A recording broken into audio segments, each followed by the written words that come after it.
Hey folks, Mr. Olson here. Welcome to the last lesson of Unit 3 Macro. If you want to do some review before we start, you can pause the video and try these 6 items to get your brain warmed up. Let's do a couple review practice problems in terms of implementing fiscal policy. Pause the video, write down your responses to questions 1 through 4,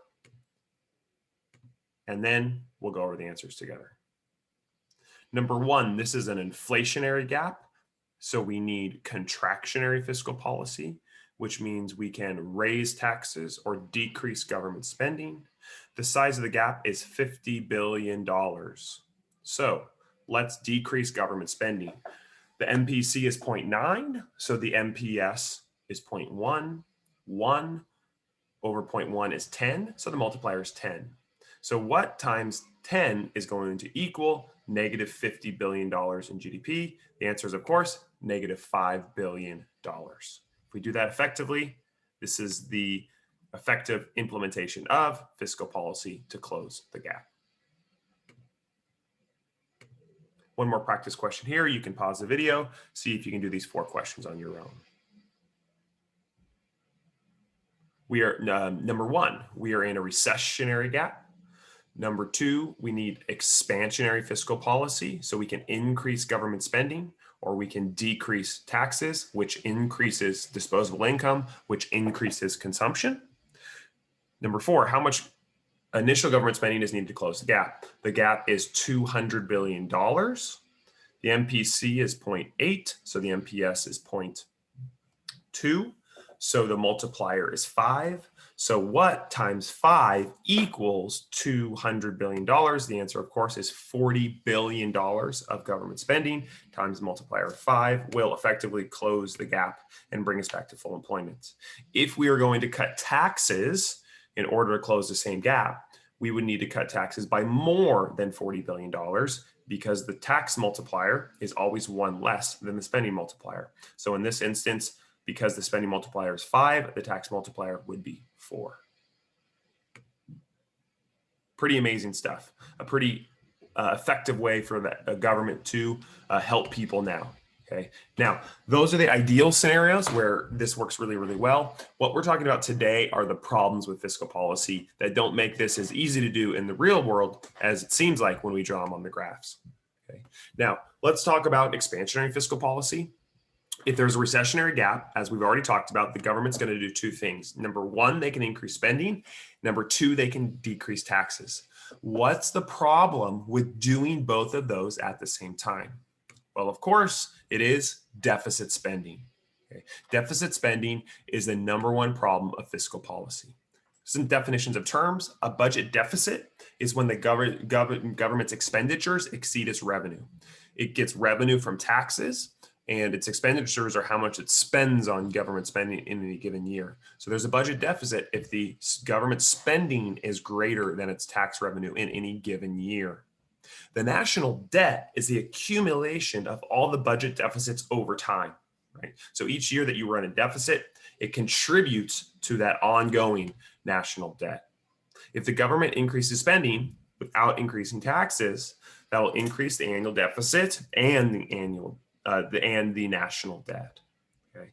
Now, this is a controversial issue. How much debt is sustainable, especially in the US, is open for debate. Most economists agree that running a budget deficit is perfectly acceptable, especially to do Keynesian policies to get people back to work now. So it's sort of a necessary evil, and they would not advocate for a balanced budget amendment because we want Congress to be able to stimulate the economy. Right. So, but deficits are fine. But the question is, how much is too much? Right.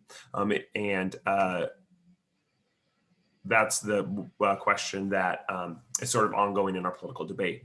This is a grab from March of 2021 from a website, U.S. National Debt Clock, and it shows the current U.S. national debt is $28 trillion, which is about 130% of our entire GDP. Most economists would say in the short run, this is not a problem, especially since we're using that deficit spending to assist with the COVID crisis. However, in the medium term and long term, this is a growing concern. You can even see here that the debt per US citizen is $84,000 per person. Okay, so big numbers we're talking about here. This is a quick timeline showing the percent of GDP, the debt as a percent of GDP over time, right? And you can see that over the last part of the 20th and early 21st centuries, we've run higher and higher public debt to GDP ratios. This is a bipartisan issue. So Democrats and Republicans alike have contributed to the deficit over time. This timeline shows that. Red lines are Republican presidents, blue lines are Democratic presidents, all the way through the Obama administration there. Here's another chart showing how much each individual president contributed to the deficit, contributed to the national debt. So this is certainly a bipartisan problem, and it's not just one political party that's contributing to it. Okay, so that's one big issue. Second big problem with fiscal policy are the problems of timing. When we draw it out on those graphs, we're able to close those gaps really quickly and efficiently. In the real world, it's much messier. There are a bunch of lags in figuring out how do we time this policy, how do we time this spending to do what we want to. Okay, couple types of problems of timing. Number one is a recognition lag. It takes a long time for economic indicators to come out for us to identify there's a recession. So maybe by the time the indicators come out, the indicators could be a little bit off, or the problem could be fixing itself or something by the time that the indicators are recognized. So there's a recognition lag. There's an administrative lag. Congress takes a long time to have bills pass both houses of Congress, be signed by the president. And that's can be a process that takes months and months and months. And then, of course, there's an operational lag. So even once you have new discretionary fiscal policy passed, you have to get that money out to the states and local governments who are going to take different bids. Say it's a road building expansionary fiscal policy project. Those local governments are going to decide where they're going to build new roads. They're going to get bids from construction companies. Then they're going to have to hire workers. And then when those workers get hired, they don't get paid before they start working. They only get paid at the end of the month, right? And so on and so forth. So there's a long sort of operational lag as well. Okay. So the timing is much harder than it seems when we did those graphs at the beginning of this lesson. Another problem is politically motivated policies, right? So politically motivated policies. So politicians might use inappropriate policies to try to get reelected, right? A senator might promise more welfare and public work spending, even if we're in an inflationary gap already. So in that instance, if we're in an inflationary gap, what a responsible fiscal policymaker would do would be to raise taxes a little bit and pay down the debt, right? However, politicians are incentivized to get reelected, right? And that's a harder case to make to your constituents. It's an easier case to make to promise to always give them more spending and less taxes. Problem number 4 with fiscal policy, the crowding out effect. Government spending can crowd out private spending. If you know about the game of basketball, sometimes you can think about the process of boxing out. If you're boxing out another player, you're pushing out their ability to get the rebound, and the government can sometimes do that with private spenders. Okay, what's an example of this? Let's imagine we have a recessionary gap. The government creates a new public library. So that's an increase of government spending, and that's going to increase aggregate demand, right? So that's a great thing. That's the goal of our fiscal policy. However, we could have unintended consequences here. Maybe now, because there's that new beautiful public library, consumers are going to spend less money on books. They're not going to buy books from Barnes & Noble. They're not going to buy books from Amazon.com. So consumption may decrease because that new public library was built. Okay. Another example that is more formally crowded out that we will really analyze in depth when we get to the financial sector next unit is when the government borrows money to increase spending. Okay, so again, government increased spending, that's a good thing. If we're in a recession, it's going to increase aggregate demand, right? But if the government has to borrow money to do that, they go to banks and financial institutions and they borrow more money. When the government borrows more money, that's going to make money more scarce. That's going to increase the price of money, right? If there's an increase in the demand for money, it's going to increase the price of money, which is the interest rate that governments have to pay. And if the interest rate goes up, then investment spending is going to fall, which is going to put downward pressure on aggregate demand.